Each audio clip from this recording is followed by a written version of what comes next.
बिस्मिल्लाहिर्रहमानिर्रहीम। आज जो हमारा यूनिट है वो 4 और 5 हमने डिस्कस करना है। कोर्स कोड हमारा 8609 है। सब्जेक्ट हमारा फ़िलासफ़ी ऑफ एजुकेशन है और जो सब्जेक्ट का नेम है यूनिट का सोर्स ऑफ नॉलेज और general philosophers perspective of education. इसको आज हम डिस्कस करेंगे।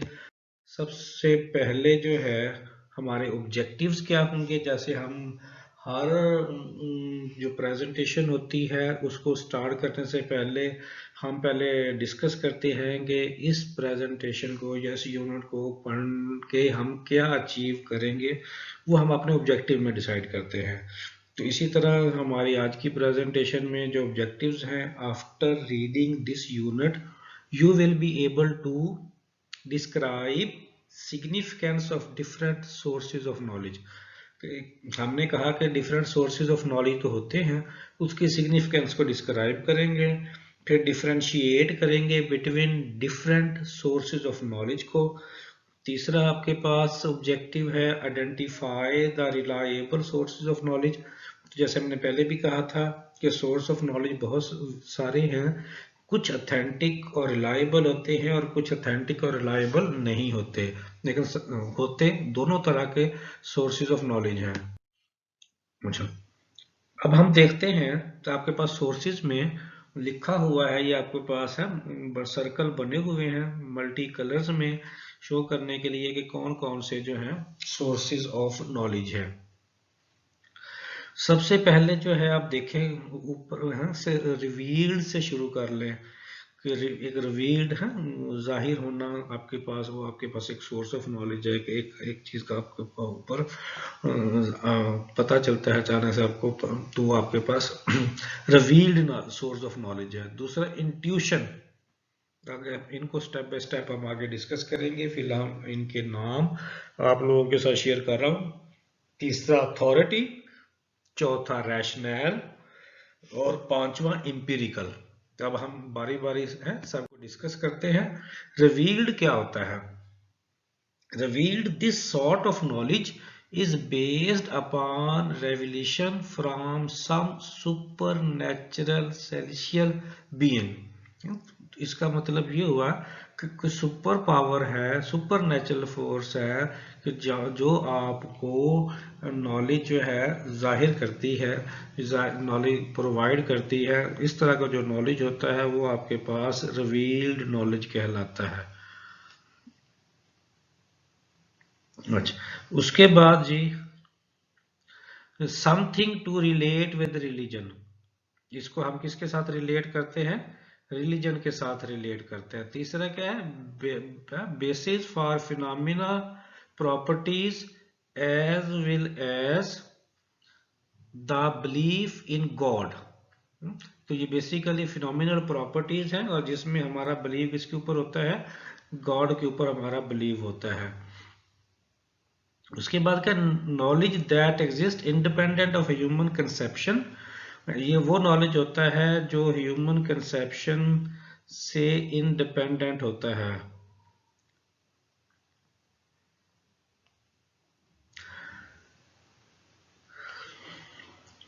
अच्छा, उसके बाद क्या है? A knowledge that God has disclose to man, ये वो नॉलेज होता है जो अल्लाह अपना इल्म अपने इंसानों के ऊपर जाहिर करता है।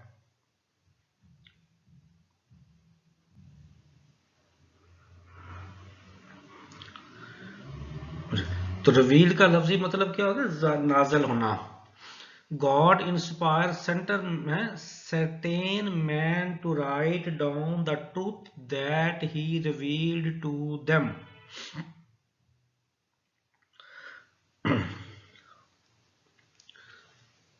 उसके बाद क्या? External knowledge, who profess this knowledge totally surrender oneself to the source of such revelations। उसके बाद क्या जी? Supernatural being is eternally superior and can not be said to lie और to make a mistake. Next हम चलते हैं।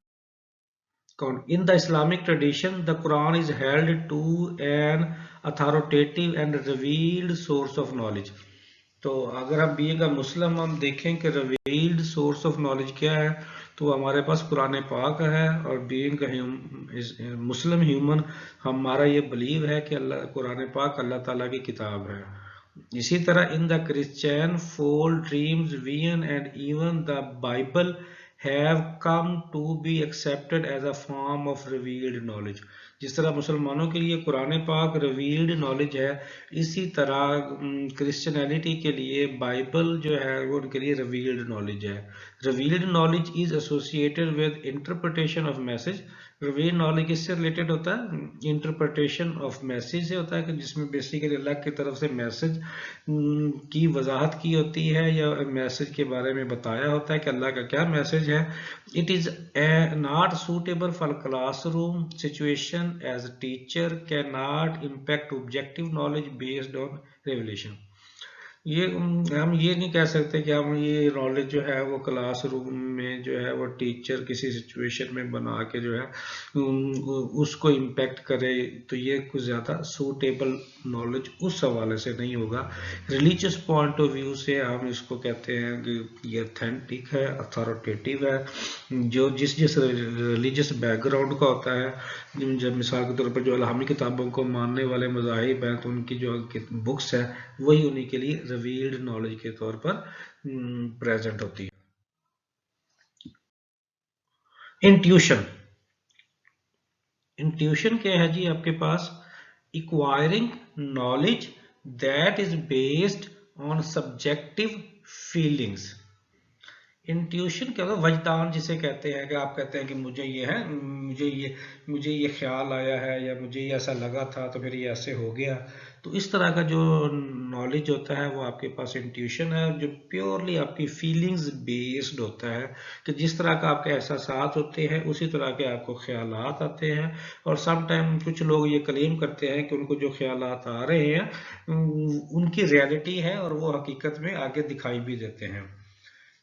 Interpretation random event as non-random event or believing in magical event। तो किसी तरह का भी इवेंट हो सकता है, random event as non random event. Random और नॉन रैंडम को आप समझते हैं कि रैंडम जो बेतरतीब होता है और नॉन रैंडम जो बेतरतीब नहीं होता, वो सारे के सारे, या आप मैजिकल इवेंट जो अचानक से ऐसे इवेंट्स आपके सामने आ जाते हैं कि जो आपने सोचे नहीं होते और आपके लिए बड़ा प्लेयर का बायस बनते हैं।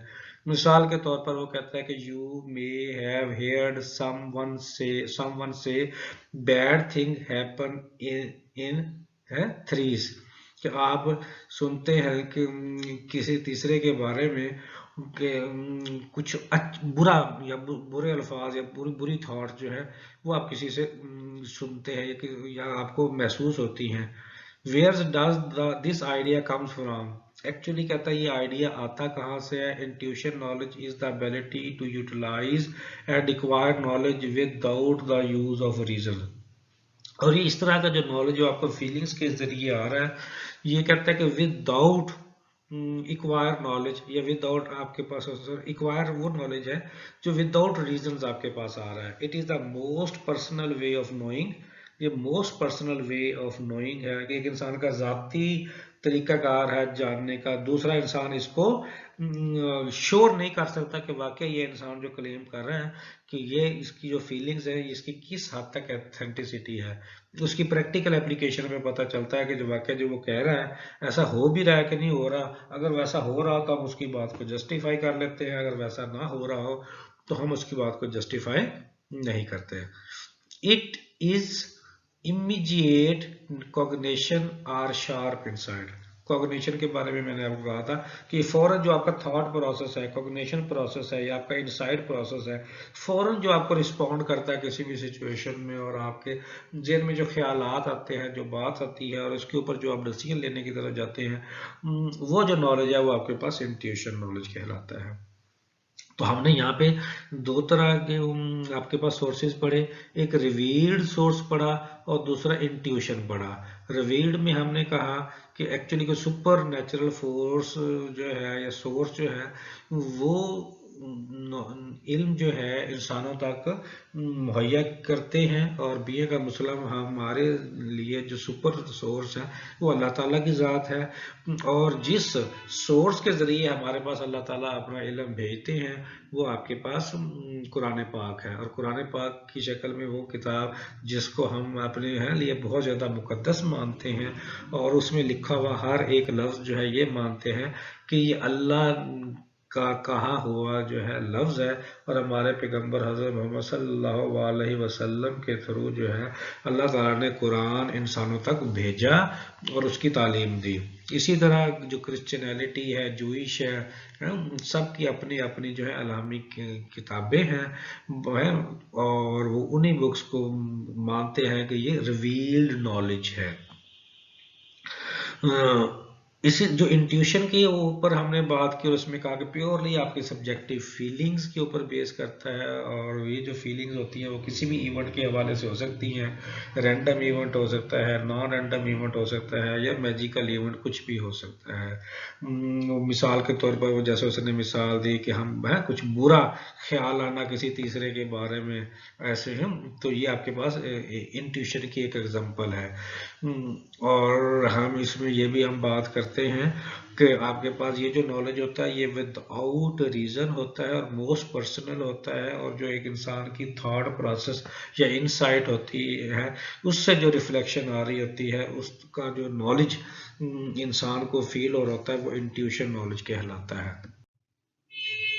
Intuitive knowledge is based on intuition, faith, believe, etc। तो इंट्यूटिव नॉलेज जो है वो इंट्यूशन यानी वैदान के ऊपर, फेथ के ऊपर, बिलीव के ऊपर बेस करता है।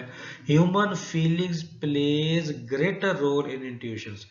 तो ये हमने पहले भी बात की है कि एक्चुअली इंट्यूशन नॉलेज जो है वो सब्जेक्टिव फीलिंग्स बेस्ड है, तो सब जो इंसान की फीलिंग्स हैं वो बहुत ज़्यादा रोल अदा करती है इंट्यूटिव नॉलेज में। Knowledge compare to reliance on facts, और ये जो नॉलेज है इसको हम जो फैक्ट्स और जो सिचुएशंस होती हैं उनके साथ कंपेयर कर सकते हैं, और उससे हमें अंदाज़ा होता है कि उस इंसान का जो थॉट प्रोसेस है उसकी क्या क्रेडिबिलिटी है। Intuitive knowledge involve direct and immediate recognition of the agreement और डिसएग्रीमेंट। आपके पास ये डायरेक्ट और फौरन जो है रिकग्निशन है किसी भी है इन सिचुएशन के हवाले से, डायरेक्ट एग्रीमेंट के हवाले से या डिसएग्रीमेंट के हवाले से। जैसे किसी है कि पॉजिटिव रिस्पांस आना या नेगेटिव रिस्पांस आना, इंगेज करना या डिसएंगेज करना, ये फौरन जो आपको आपके पिछला सारा थॉट प्रोसेस जो है वो आपके डिसीजन को आके मैच्योर करवाता है कि आप इस सिचुएशन में एग्रीमेंट कबूल करें या डिसएग्रीमेंट हो, ठीक है ना, इन्वॉल्व हूँ या अवे हूँ, जो भी आपका पास फौरन क्विक रिस्पॉन्स आप लेते हैं और उसके बाद आप डिसाइड करते हैं, वो इंट्यूटिव नॉलेज के बेस के ऊपर होता है। It yields perfect certainty but it is only rarely available to us. कहते हैं कि ये बहुत परफेक्ट सर्टेनिटी, यकीनियत होती है, लेकिन ये कभी कभी हमें अवेलेबल होती है इस तरह की situation. Intuition as a mode of knowledge develop on the basis of immediate apprehension.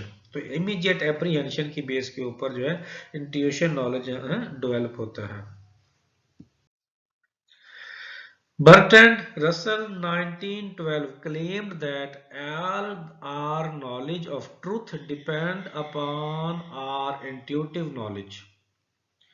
Burton Russell's के मुताबिक वो क्लेम करता है कि हमारा नॉलेज जो है ऑफ द ट्रूथ किसके ऊपर डिपेंड करता है, इंट्यूटिव नॉलेज के ऊपर डिपेंड करता है। अकॉर्डिंग टू एजो, this simply means that intuition is a way of knowing something that one cannot really explain because it transcends ordinary sense experience or reason. Intuition may occur as a sudden arrival of solution to one's problem, puzzles having worked for some hours or days without arriving at such solution. तो इन सारे paragraph में जो main या की आपके पास point है वो यही है कि इंट्यूशन में occur as a sudden arrival of solution to one problems, कि अचानक से जो आपके जहन में सोल्यूशन प्रॉब्लम्स का जो सोल्यूशन आपके जहन में आता है वो आपके पास इंट्यूशन या इंट्यूटिव नॉलेज कहलाता है। Intuitive knowledge can not be verified by the sense और intellect.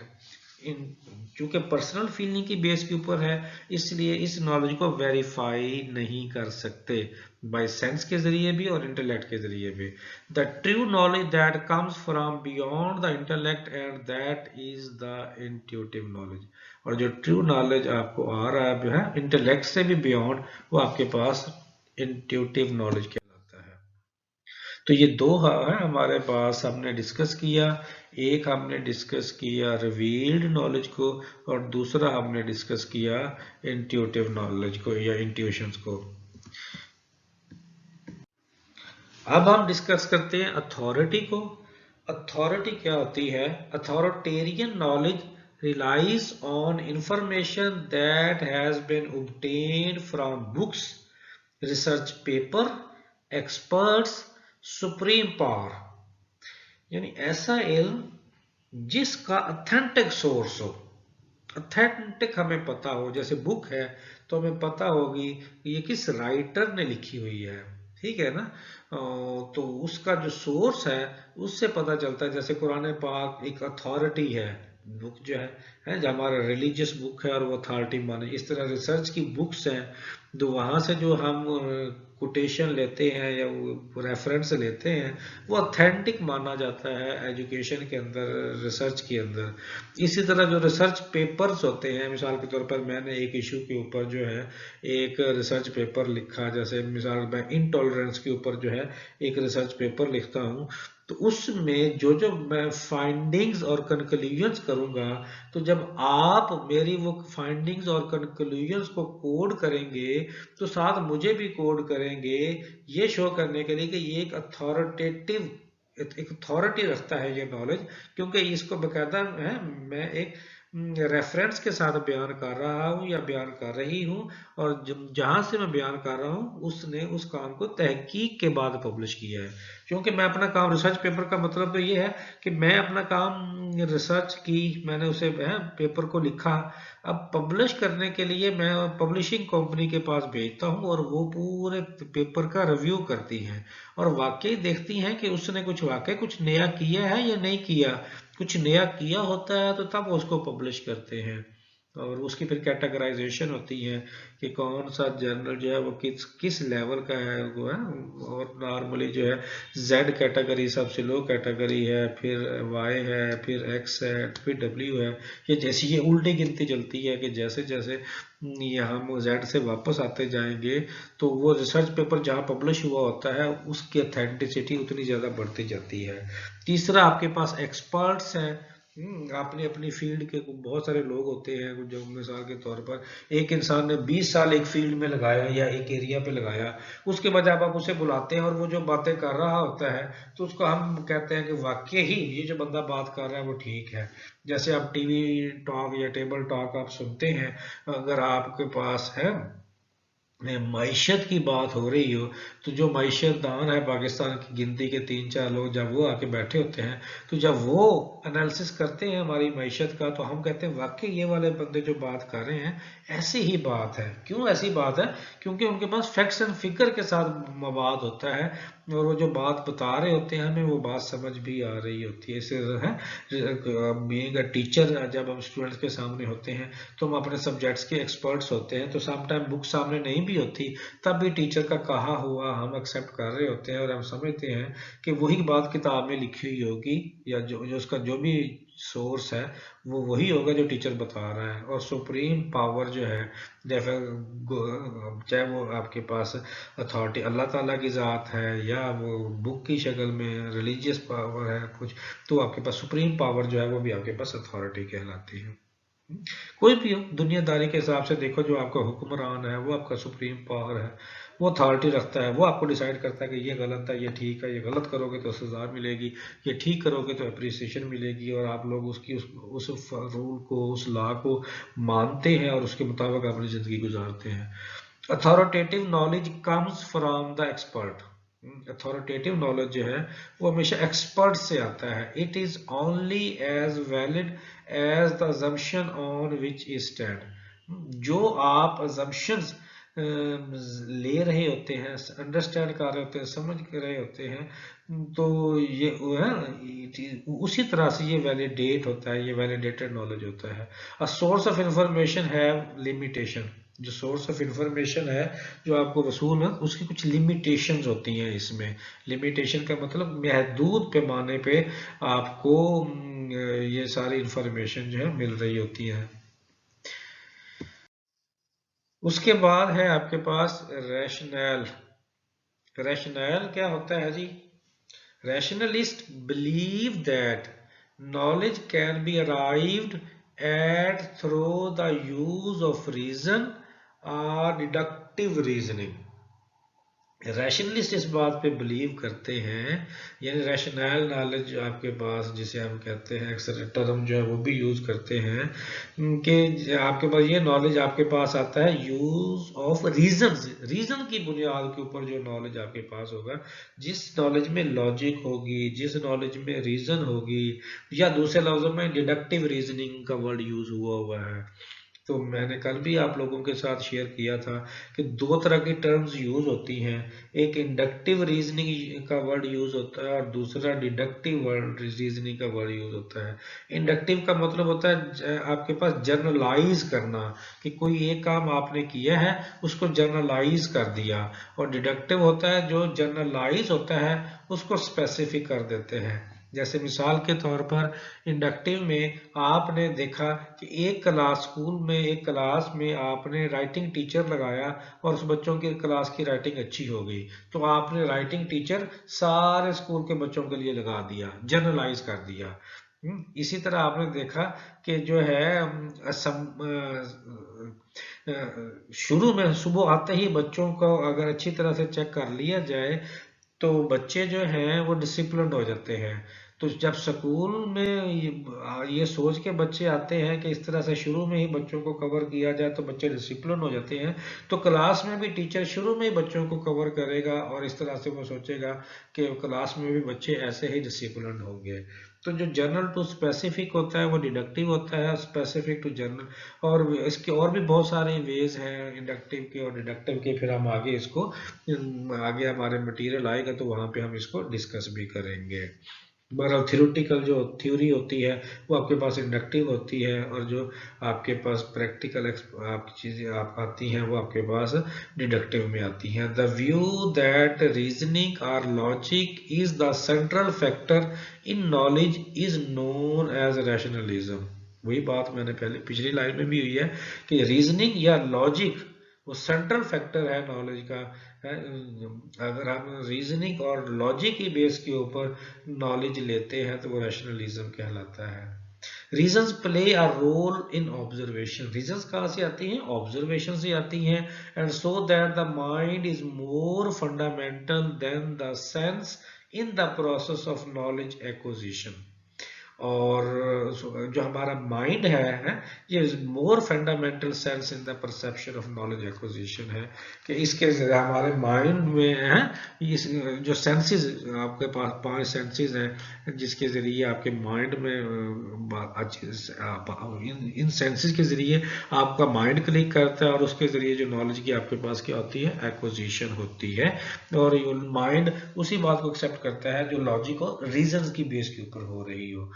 Someone who views the world through the lens of revealed knowledge has a belief and then attempt to force all of the evidence to support the conclusions. अब ये revealed knowledge की बात करता है कि someone who view, वो person है someone who views the world through the lens of revealed knowledge, वो जो अल्फाज को रिवील्ड नॉलेज के लेंस के थ्रू देखता है, has a belief and then attempt to force all of the evidence to support the conclusion, कि वो किस चीज के एविडेंस की तरफ फोर्स करता है, कंक्लूजन को सपोर्ट करने की तरफ जाता है। It is does not support the conclusion, ये कंक्लूजन को सपोर्ट नहीं करता। इट इज आइदर डिसकाउंटेड और डिस्कार्टेड। तो अगर ये इफ है इट डज नॉट, अगर ये कंक्लूजन को सपोर्ट नहीं करेगा तो फिर साहब वो डिस्काउंटेड भी हो जाएगा या डिस्कार्टेड हो जाएगा, तो रैशनल नहीं रहेगा। Someone who views the world through the lens of rational knowledge, would look at the evidence and either admitted he didn't know, कि आपके पास someone who viewed the world through the lens of rational knowledge। वो पिछला revealed knowledge की हमने point पढ़ा, तो अब हम उसी से रिलेट करके पढ़ रहे हैं कि वो पर्सन जो rational knowledge है through the lens of rational knowledge के जरिए वर्ल्ड को देखता है, would look at the evidence and either admit he did not know। तो वो एविडेंस को लुक करता है और वो ये एडमिट करता है कि वो पहले से इसको नहीं जानता। Theories on the most probable likelihood, accepting the possibility that he might be incorrect। Theories on the most probable likelihood, accepting the possibility that he might be incorrect। correct वाली बात नहीं है, बल्कि might be incorrect है। अब उसको उसी ने फिर इक्वलेंस करके बताया कि रैशनल नॉलेज जो है इज इक्वल टू होता है evidence in search of conclusions. जब हम सर्च ऑफ कंक्लूजन्स में एविडेंस लेकर आते हैं तो वो जो नॉलेज है वो आपके पास रैशनल नॉलेज के इक्वल होता है। Rationalist proposed an active mind that acts on information from the senses and gives it meanings। For rationalists, there are rational reasons. Some acts or thoughts are more desirable than others। Rationalists emphasize reasons for behavior। तो वही बातें जो हमने पीछे भी की हैं उसी तरह की वही बातें फिर आगे भी रिपीट हो रही हैं, और इसमें आपने देखा कि इसलिए मैंने हर लाइन को दोबारा से जो है वो एक्सप्लेन करने की कोशिश नहीं की। ओवरऑल आप ऐसे सम अप कर देता हूँ कि आपके पास जो है रीजंस फॉर बिहेवियर के ऊपर जो एम्फसाइज करे वो आपके पास रैशनल नॉलेज होता है, और आपके पास some act or thoughts are more desirable than others, के जो दूसरे चाह रहे होते हैं रैशनल रीजन जो है एक्ट्स थॉट्स के ऊपर जो है वो बेस करती हैं, are more desirable than other, ये ज्यादा डिजायरेबल होती है दूसरी चीजों के हवाले से। तो ये था आपके पास रैशनल नॉलेज। अब मैं रैशनल नॉलेज के बाद हम डिस्कस आगे है एम्पिरिकल। एम्पिरिकल क्या होता है? Empirical knowledge is an attempt to discover a basis for our knowledge in sense experience. Experience के ऊपर, एक्सपेरिमेंट के बेस के ऊपर जो नॉलेज है, तजुर्बे के बाद जो नॉलेज आपके पास आ रहा है उस नॉलेज को हम एम्पिरिकल नॉलेज कहते हैं। It finds course or confined by the evidence of sensory experience. तो ये नॉलेज कहाँ से आपके पास आता है? Sensory experience, by the evidence of sensory experience से आपके पास हासिल होता है। It is thus derive from the use of five sense. और वो किसके जरिए आप एक्सपीरियंस करते हैं? फाइव जो सेंसेस है आपकी, फाइव सेंसेस का तो आप लोगों को पता ही है वो कौन सी है आपके पास है, टच, सी, हेयर है, इस तरह से फाइव सेंस आपकी होती है। It is the evidence of the senses that gives meaning to empirical knowledge. क्योंकि जो सेंसेस है ये हमें गिविंग मीनिंग देती है एम्पिरिकल नॉलेज की, कि सेंस बेस्ड जो एविडेंस आपके पास आ रही है तो इसका मतलब ये एम्पिरिकल नॉलेज है। There can be no knowledge outside sense experience. कोई भी नॉलेज जो है वो आउटसाइड आपके पास नहीं होता, सेंसेस में से कोई ना कोई एक सेंस के जरिए आपके पास वो इल्म पहुंचता है। It is fundamentally rooted on sense experience. वही बात पे दोबारा रिपीट हुई है। It stands to reason that observation and experimentation will also be basic to empirical knowledge। तो इसमें फिर उसने कहा कि रीजंस दैट, अब वो रीजन जो है जिसमें observation and experimentation will also the basic empirical knowledge. Observation के जरिए जो नॉलेज आपके पास आ रहा है, एक्सपेरिमेंट के जरिए जो नॉलेज आपके पास आ रहा है, असल में वही आपके पास क्या है? एम्पिरिकल नॉलेज कहलाता है। Empirical evidence rooted in objective reality and gathered directly or indirectly through the senses rather than through personal beliefs or hunches। जो हमने पीछे पढ़ा उसमें हमने देखा ना पर्सनल इंट्यूशन आपके पास हो जाता है खास तौर पे, कि जिसमें हमने कहा कि पर्सनल आपके पास फीलिंग की बेस के ऊपर जो नॉलेज आता है, तो बार पीछे या पर्सनल बिलीव्स के ऊपर जो नॉलेज आ रहे थे वो हमने पीछे पढ़े। लेकिन यहाँ पे कोई कहता है कि इसके अल्टरनेट वे है इंपेरिकल एविडेंस, वो चाहे आपके पास डायरेक्टली नॉलेज आ रहा है या आपके पास इनडायरेक्टली नॉलेज आ रहा है, तो वो एविडेंस बेस्ड हो, रूटेड इन ऑब्जेक्टिव रियलिटी, और वो आपके पास सेंसेस के जरिए नॉलेज आएगा, पर्सनल बिलीव के जरिए नहीं आएगा। तो यही डिफरेंस है कि नॉलेज सेंसेस के जरिए आपके पास आता है, वो इंपेरिकल नॉलेज कहलाता है, और जो पर्सनल बिलीव के जरिए नॉलेज आता है वो अदर देन इंपेरिकल नॉलेज कहलाता है। Empiricist describe a somewhat passive mind which act in mechanical way। Empiricist describe करते हैं कि जो पैसिव माइंड है बेसिकली एक्ट करता है मैकेनिकल वे के जरिए। दो तरह का माइंड होता है, एक एक्टिव माइंड होगा और दूसरा पैसिव माइंड होगा, जो थोड़ा सा डिपेंड करेगा सिचुएशन के ऊपर।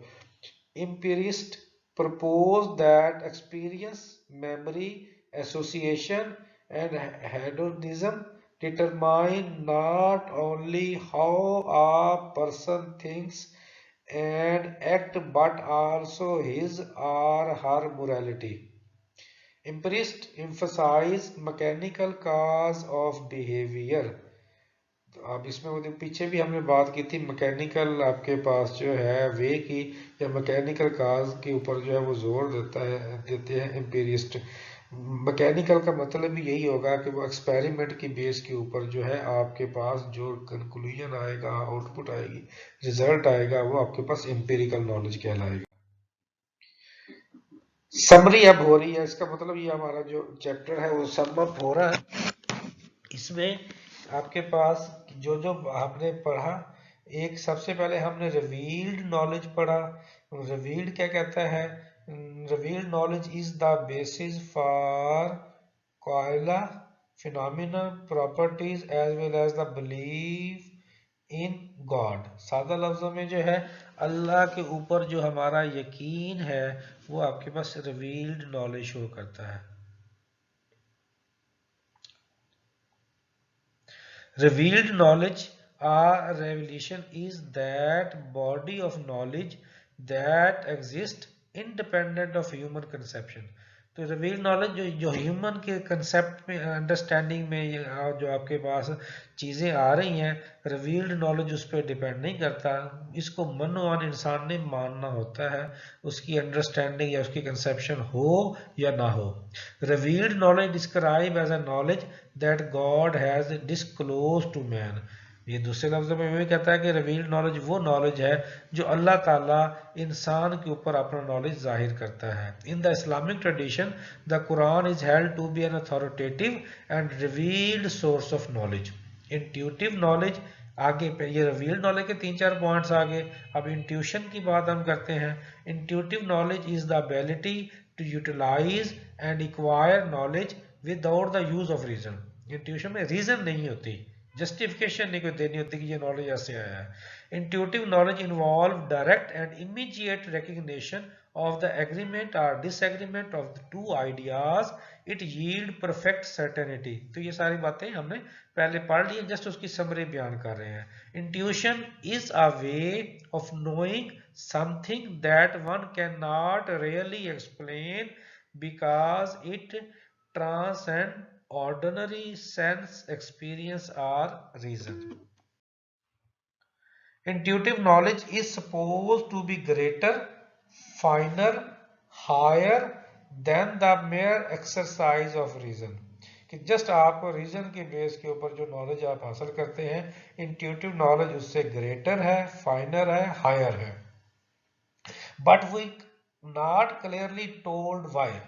लेकिन चूंकि ये वो आपके पास इंट्यूशन पर्सनल एक इंसान बता रहा होता है, दूसरा उसको प्रूव जस्टिफाई नहीं कर सकता, तो इसलिए हम क्लियरली बता नहीं सकते कि कैसे, लेकिन होता है। कहते अथॉरिटेटिव नॉलेज उसके बाद आ गया is derived from the written books, documentation, reports of others, इसी तरह बाकी जो भी आपके चीज़ें आती हैं उसके ज़रिए जो नॉलेज होगा वो अथॉरिटेटिव होगा, रिसर्च पेपर्स हो गए, एक्सपर्ट्स हो गए। Rationalist believes that authoritative knowledge come from experts. और तीसरा, rationalist believe that knowledge can be arrived at through the use of reason और डिडक्टिव रीजनिंग। तो ये रीजंस की बेस पे जो नॉलेज होता है वो आपके पास रैशनल नॉलेज कहलाता है, और जो रैशनलिस्ट इस बात के ऊपर बिलीव करते हैं। As a product of reflective thinking rational knowledge is based on the 3 laws of rationality. तो 3 लॉज हैं वो क्रिटिकल आपके पास थिंकिंग के अंदर जो है उनका जिक्र है। वो लॉ ऑफ रेडीनेस होता है, लॉ ऑफ इफेक्ट होता है, लॉ ऑफ प्रैक्टिस होता है। तो बार वो अलग से जब पढ़ने का मौका मिलेगा तो उसको हम पढ़ेंगे। The empirical knowledge is an attempt to discover a basis for our knowledge in sense experience. Sense experience के जरिए जो नॉलेज आता है वो आपके पास एम्पिरिकल नॉलेज कहलाता है। एम्पिरिकल नॉलेज और पिछले जो नॉलेज है उसमें फ़र्क ही यही है कि एम्पिरिकल नॉलेज थ्रू सेंसेस होगा और जो अदर्स नॉलेज है वो थ्रू बिलीव्स होगा। Positivist school develop under the spice of this empirical knowledge. तो जो पॉजिटिव स्कूल है वो एम्पिरिकल टेंडेंसी की सूरत में जो है डेवलप किए गए।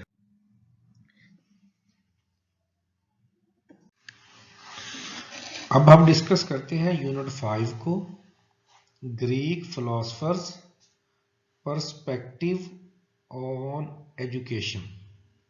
चैप्टर का नाम है। ऑब्जेक्टिव क्या है जी हमारे इस चैप्टर को पढ़ने के हवाले से? After reading this unit you will be able to explain dialectical method or Socrates. सुकराट भी कहते हैं, सुकरात को हम सुकराट यहाँ पे लिखा हुआ है। Describe the fundamental principle of Socratic wisdom. Critically evaluate Plato's ideas of education according to classes. Evaluate Plato's theory of education and point out its contribution to the field of education. Discuss Aristotle's aim of education. Analyze Aristotle's curriculum of education. यहाँ इस page पे हमारे 6 objective हैं जिसको हम आगे discuss करेंगे step by step जो है तरतीब से जो है फिलोसफर्स को स्टडी करते हैं। सबसे पहले सुकरात है 469 to 399 का, ये कबल मसीह के हिसाब से जो है वो चलते हैं, इसलिए ज़्यादा से कम दिखाई दे रहा है जी आपको 4।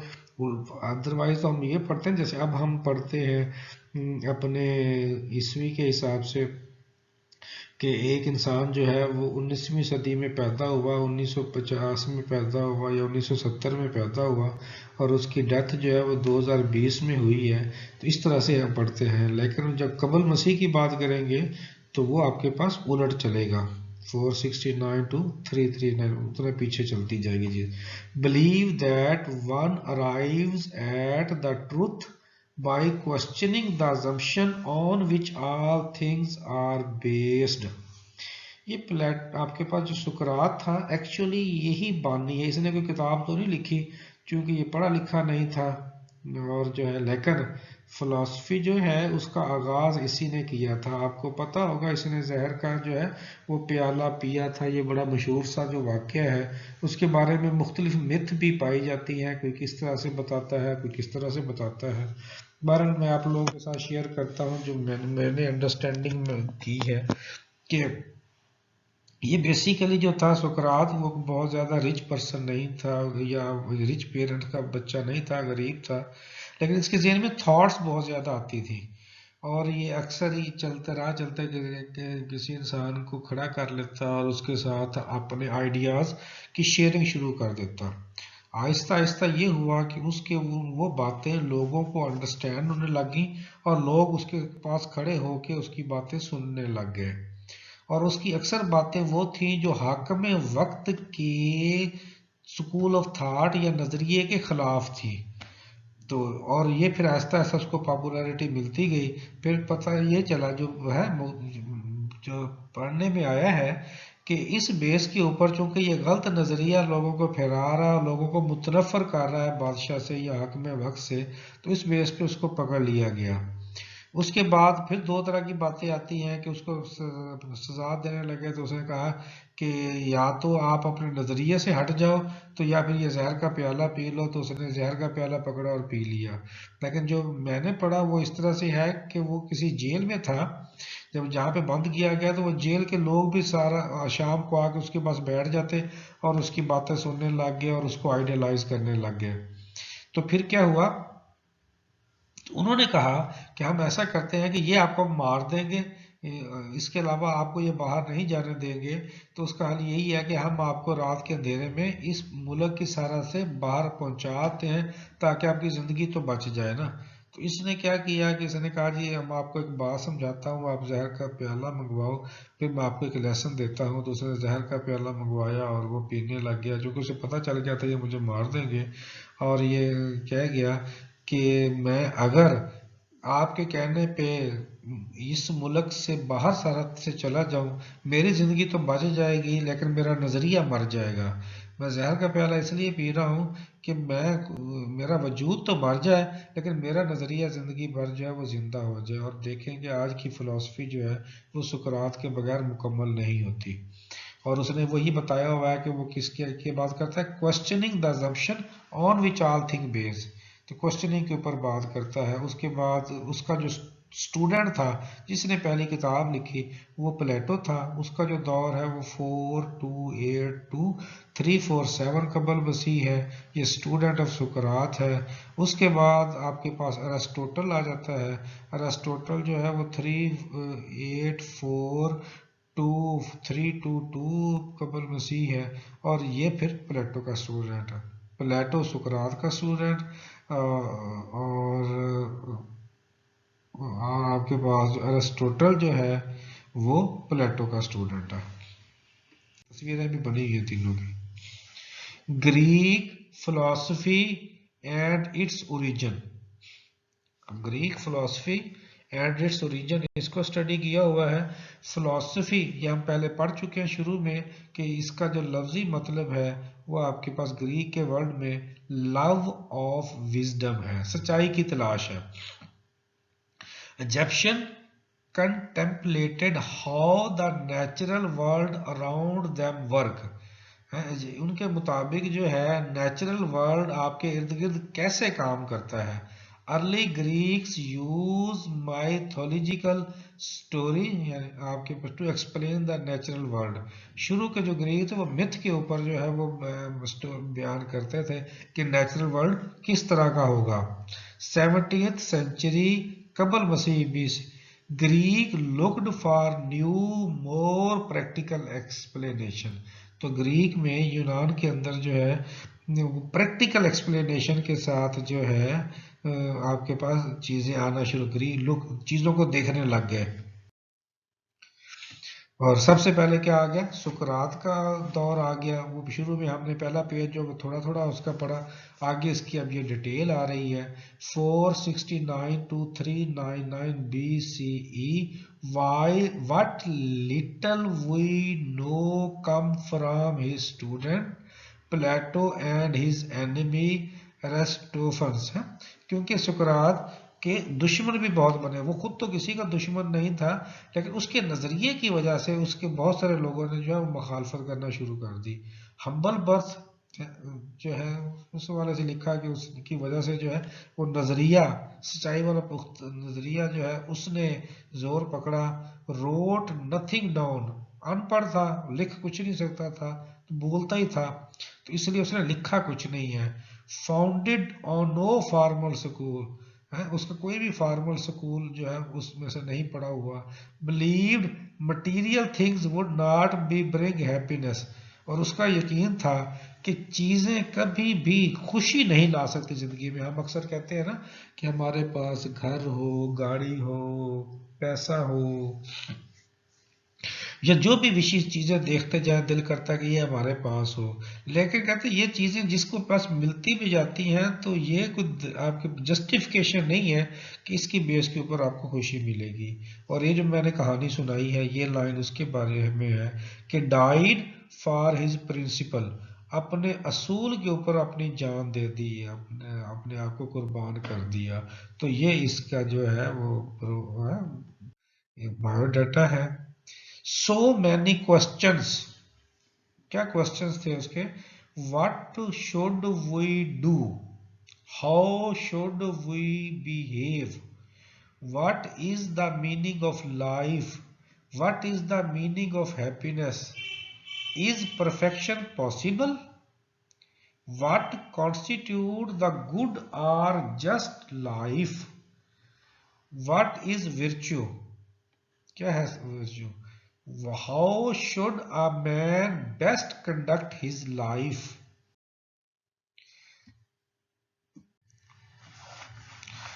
उसके बाद आता है Socratic method, method of rigorous questioning technique. शुरू में हम कह चुके हैं कि इसमें जो था वो क्वेश्चंस को जो है वो प्रेफरेंस दी गई, यानी सवाल सवाल पूछना, सवाल बनना, सवाल का जवाब ढूंढना, ये सोक्राटिक थॉट था, designed to sting people into realizing their own ignorance, provoke genuine intellectual curiosity.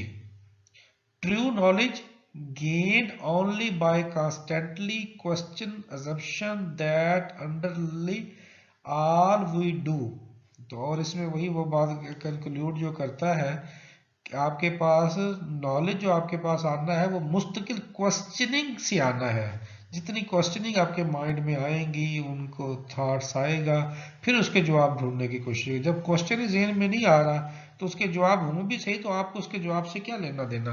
आप कभी लाइफ में देखें कुछ लोग जो है वो एक सादा सी बात में सवाल करते जाते हैं और जवाब ढूंढते जाते हैं, और शायद हमें लगता है क्या फजूल सवाल कर रहे हैं, बात समझ तो आ गई है।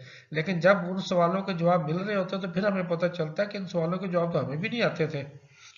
तो वो इसीलिए कहता है कि शुरू से ही क्वेश्चनिंग की हैबिट जो है वो डेवलप होनी चाहिए। द डायलैक्टिकल मेथड, सुकरातिक मेथड को डायलैक्टिकल मेथड भी कहते हैं। अब उसकी एक्सप्लेनेशन इस स्लाइड में हम देखते हैं। सुकरात did not wish to convince other about the validity and correctness of his view. सुकरात के मुताबिक जो है उसकी ऐसी कोई विश नहीं है कि वो दूसरों को अपनी वैलिडेशन और करेक्टनेस ऑफ हिज व्यू के हिसाब से जो है कन्विंस करे। rather he wanted that everybody should be, उसके मुताबिक his own philosopher, हर इंसान खुद में एक फिलोसफर है, should be critical and think for himself, वो खुद से क्रिटिकली देखता है और सोचता है खुद के बारे में। he was convinced that every person had his in him to germ for rational thought, her person इस बात में कन्विंस्ड है कि उसके पास क्या रैशनल थॉट्स है। He wanted to draw attention of other to the crucial significance of philosophy for the life. तो वो क्या चाहता है, he want to draw attention of others, दूसरों की तवज्जो चाहता है। द अप्रोच ऑफ सुकरात is summed up into two word, dialectic method, ये two word।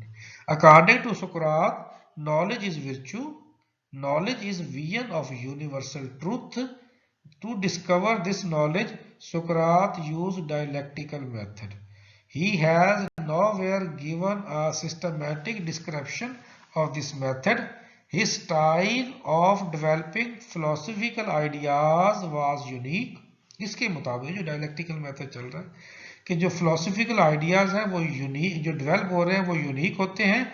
He would direct the course of conversation, कि डायरेक्ट कोर्स ऑफ कन्वर्सेशन के जरिए आप अपने सवालों के जवाब ढूंढ सकते हैं। This method was dialectical because to all proposed meaning and definition of concepts Socrates would bring out the defect in people and then pursue his debater to modify his definition to rectify the defects point।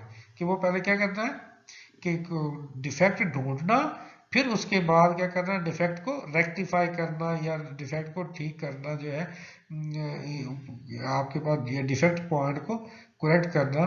तो ये जो process है ये dialectical process कहलाता है। At the end a really satisfactory definition was found। Silent feature of dialectical method.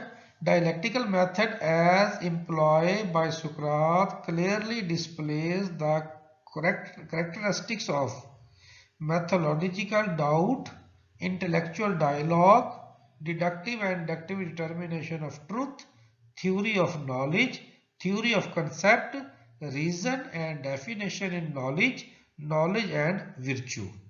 तो ये ये सारी वही बातें हैं, इनकी एक्सप्लेनेशन की तो मेरे ख्याल जरूरत नहीं है, नाम सारे आपने ऑलरेडी पहले पढ़ लिए हैं और उनकी एक्सप्लेनेशन भी आप लोगों ने पढ़ ली है।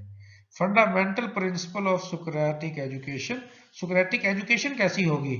Knowledge is the goal of life. असल जो गोल ऑफ लाइफ है वो नॉलेज है।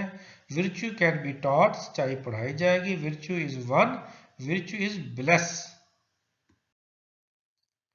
लेगेसी।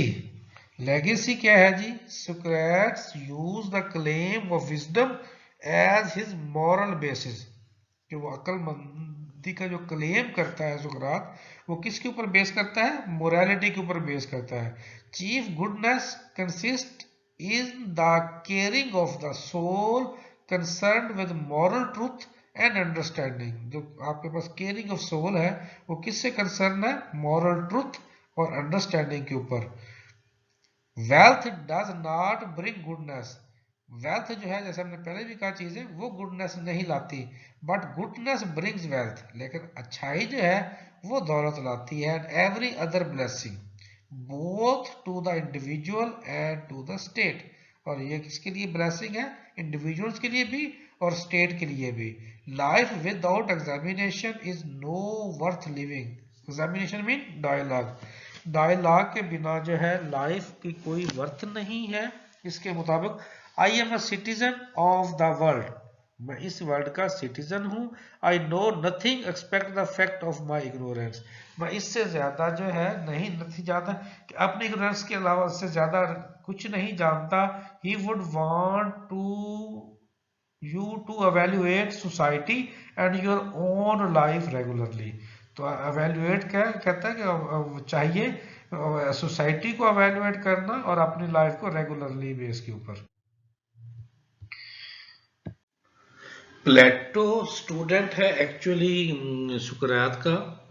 इसका जो दौर है वो 429 to 347 BCE है। द आइडियलिस्ट, द ड्रीमर, यह है इसको जो टाइटल मिला, आइडियलिस्ट का मिला और ड्रीमर का मिला। So born into a wealthy family है, एक रिच फैमिली में ये पैदा हुआ। Name means high forehead. Student of सुकरात, लेफ्ट एथेंस व्हेन सुकरात डाइड। जब सुकरात की डेथ होगी तो फिर इसने एथेंस को छोड़ दिया। But return to open a school called the Academy in 385 कबल मसीह। wrote 20 books, many in the dialectic style। चूंकि सुकरात का स्टूडेंट था और वो सुकरात ने डायलेक्टिक मेथड दिया था, तो उसने उसी स्टाइल के ऊपर जो है बुक्स लिखी। A story which attempted to teach a specific concept with Socrates as the main character। वो थोड़ा सा उसने बता भी दिया था कि मेन कैरेक्टर के बारे में। प्लेटो ideas. Idealist believes in order and harmony, morality and self-denial, immorality of the soul, virtue of knowledge, theory of forms. The highest function of the human soul is to achieve the vision of the form of the good। Aim of education क्या है? According to Plato, man's mind is always active, man is attract toward the things all around. The educator should take advantage of this tendency in the child and educate him. He should pay attention to the objects which surround the child. The process of education advances through this constant interaction. Human individuals require positive environment not only in infancy but through his entire life. तो आखिरी line में जो उसने सारा sum up कर दिया, M of education इस तरह का होगा कि जिसमें है मैन माइंड जो है वो एक्टिव बनाना है, man is attract toward other things, जो भी इंसान के इर्द गिर्द जो चीज़ें हैं उसको इंसान के लिए अट्रैक्टफुल बनाना है, बच्चा जो है उसको एजुकेट करना है। ये सारी बातें फिर इसके अंदर जो की हुई है। तो होपफुली ये स्लाइड सिंपल सी हैं, कोई डिफिकल्टी आप लोगों को पेश नहीं होगी। According to Plato, the process of education is never complete. Education का process कभी भी मुकम्मल नहीं होता. Plato has laid the greatest stress on mental development in education. तो education में mental stress के ऊपर बहुत ज़्यादा तवज्जो देता है. Education aim not merely at providing information, but at training the individual in his duties and rights as a citizenship. Information मिल जाना इंसान को वो एजुकेशन नहीं है, बल्कि एक इंडिविजुअल को इस तरह से ट्रेन करना कि उसको अपनी ड्यूटीज और राइट्स के बारे में पता चल जाए as a citizen. In Plato opinion the aim of education is human perfection. Aim of education यही है, ह्यूमन परफेक्शन है, लेकिन प्रोसेस वो कभी भी कंप्लीट नहीं होता। He suggests a curriculum which comprehend all subject. उसने ऐसा करिकुलम है सुजेस्ट किया जिसमें तमाम सब्जेक्ट शामिल हैं। आपके पास curriculum of education, bodily development, educational impression और training in music. Role of educator क्या होगा? Educator is like the torch bearer who leads a man. Educator वो टॉर्च बैरियर राह दिखाने वाला है, शम्मा जलाने वाला, वो रोल है एजुकेटर का। Educator mean teacher. He take is the bring the educand out of the darkness of the cave into the light of the day. वो जो आपने एजुकेशन की डेफिनेशन पढ़ी थी, अंधेरे से निकाल के उजाले में लेकर आना। Plato believes that the child learn a great deal through imitation. इसके मुताबिक बच्चा जो है वो बहुत ज्यादा सीखता है इमिटेशन के थ्रू। इमिटेशन क्या होती है? इमिटेशन नकल करना, कॉपी करना, कि एक चीज को आप देखते हैं और देखने के बाद फिर उसको कॉपी करके वैसा आप करते हैं। इस प्रोसेस को जैसे टीचर को करता देखना और टीचर को करना देखने के बाद फिर उसकी कॉपी करना, और कॉपी करने में कितने परसेंट कामयाब होना, ये आपके पास इमिटेशन का प्रोसेस कहलाता है। He will acquire the behaviour of the people among whom he is made to alive, make to live, कि इंसान ने कैसे जिंदगी गुजारनी है, इसके ऊपर बिहेवियर बनाना, यही एजुकेशन है। Keeping in mind the status of the child, he should be made to live among people from home he can learn good habits and avoid bad one. सादर एजुकेशन, इसका रोल ये कि बच्चे में good habit को develop करना और bad habit से बच्चे को अवॉइड करना। Education according to classes, Plato does not envisage uniform education for one and all. Uniform education के हक में नहीं था। यूनिफॉर्म एक जैसी, सब के लिए एक जैसी एजुकेशन के हक में नहीं था। He accepted the concept of social stratification के कंसेप्ट को एक्सेप्ट करता था। He believes in individual differences के ऊपर बिलीव करता था। स्ट्रेटिफिकेशन स्टेटस से निकला है, सोशल स्टेटस, मुख्तलिफ groups. Plato suggest various kind of tests to be conducted at different age level. The successful individual will occupy the highest position in the land. His words will be the law of the land. उसके अल्फाज जो है वो इंसान के law of the land बन जाते हैं। He is evident that Plato granted the highest place to philosophy in his educational scheme. Plato ने हाईएस्ट प्लेस ऑफ फिलोसफी को, हाईएस्ट प्लेस एजुकेशनल स्कीम में फिलोसफी को सबसे अहम रखते। मैंने जैसे शुरू में भी कहा था कि फिलोसफी को मदर ऑफ ऑल सब्जेक्ट्स भी कहा जाता है। उसके बाद एरिस्टोटल आ जाता है 384 टू 322 कबल मसीह। 384 कबल मसीह में पैदा हुआ। Famous academy join the famous academy of the greatest philosopher Plato at the age of 17 year. जो प्लेटो ने अकेडमी बनाई थी उसको 17 ईयर की एज में एज अ स्टूडेंट इसने एरिस्टोटल ने उसे ज्वाइन किया। इन BC 347 लेफ्ट अकेडमी, 347 में अकेडमी को लेफ्ट कर दिया, छोड़ दिया। और 342 became the tutor of Alexander the great, जो है के ट्यूटर के तौर पर इसने काम शुरू किया। और फिर कबल मसीह 335 में उसने एस्टेब्लिश किया एक इंस्टीट्यूट लाइसम के नाम से। और 322 कबल मसीह में इसकी डेथ होगी। तो ये इसके बारे में प्रोफाइल है। आगे इसकी फिलॉसफी पढ़ते हैं। Aristotle's philosophy direct observation of nature. इसके मुताबिक नेचर की जो ऑब्जर्वेशन है उसको डायरेक्ट करना। Gave importance to historical consciousness, जो हिस्ट्री है उसकी कॉन्शियसनेस को इम्पोर्टेंस देना। एम ऑफ एजुकेशन क्या है? The aim of education was not only the attainment of knowledge but also the attainment of happiness और गुडनेस इन द लाइफ। तो जैसे हमने पहले भी बात की है, असल लाइफ जो है, एजुकेशन जो है वो हैप्पीनेस है या गुडनेस ऑफ लाइफ है, ना कि अटेनमेंट ऑफ नॉलेज है।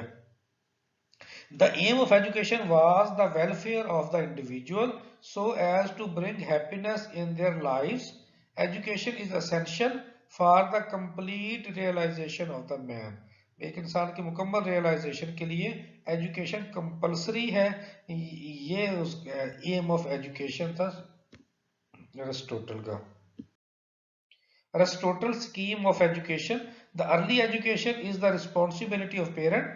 स्कीम का मतलब है कि पेरेंट्स की क्या जिम्मेदारी है और टीचर्स की क्या जिम्मेदारी है। Further education is responsibility for the state. शुरू की एजुकेशन पेरेंट की जिम्मेदारी और बाद की एजुकेशन स्टेट की जिम्मेदारी। At the same time parents are responsible for the moral development.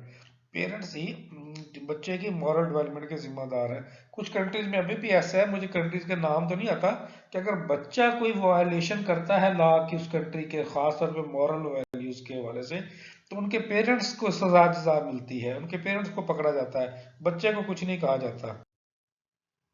Aristotle curriculum क्या है? Gymnastic, that to develop sportsman spirit and to develop good habits for the control of passion and appetites. Music and literature for the moral and intellectual development, ये subjects के बारे में बता रहा है। Recommended mathematics for higher education, higher education के लिए mathematics को रिकमेंड करता है। Aristotle's theory of education, Aristotle's theory of education क्या है जी? Aristotle agrees with Plato on the division of Greek educational stages, correspondence with level and years of schooling. He disapproved with Plato communism in education. In the communism state system, every individual is molded in a single pattern.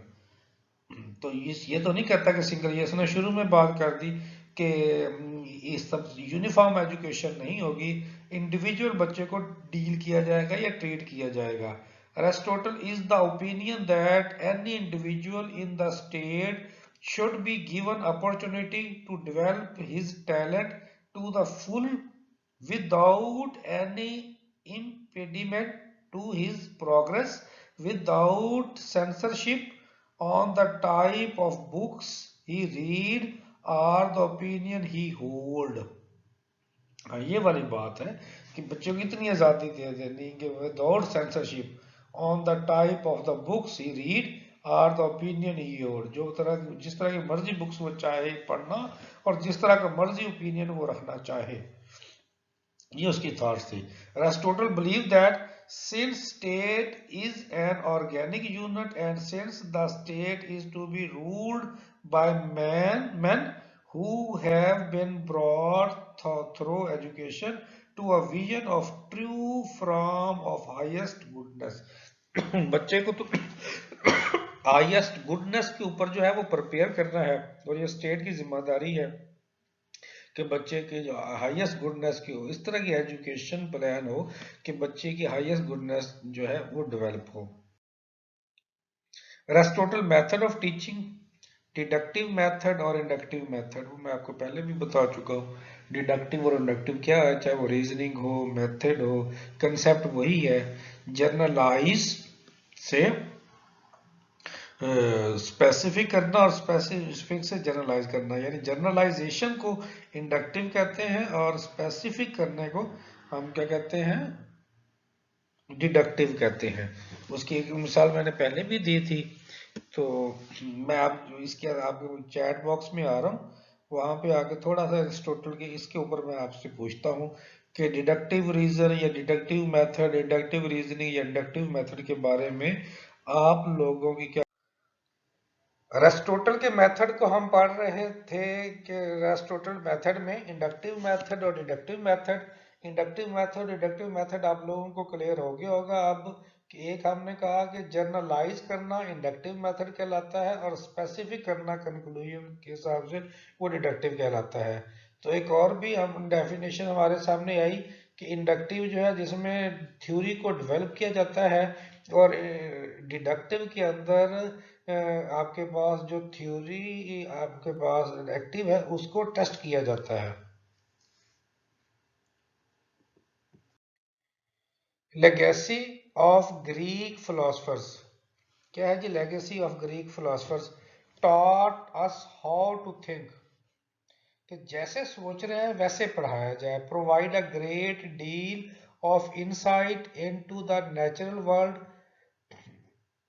provide a great deal of insight natural world into the natural world, inside से natural world की तरफ। provide many of the most profound and meaningful answer to the great philosophical questions that have befuddled humans since the dawn of civilization, provided a comprehensive, valid, and reliable method by which we could test whether or not a given idea is true। तो इस सारे का जो sum up है वही वही है कि आपके पास वैलिड रिलायबल मेथड होना चाहिए जो ये टेस्ट कर सके कि आइडिया जो दिया गया है वो ट्रू है या नहीं। रिफ्लेक्ट्स क्या है जी आपके पास? Reflect on Aristotle view on education and apply it to the 21st century and what education's role in our society today.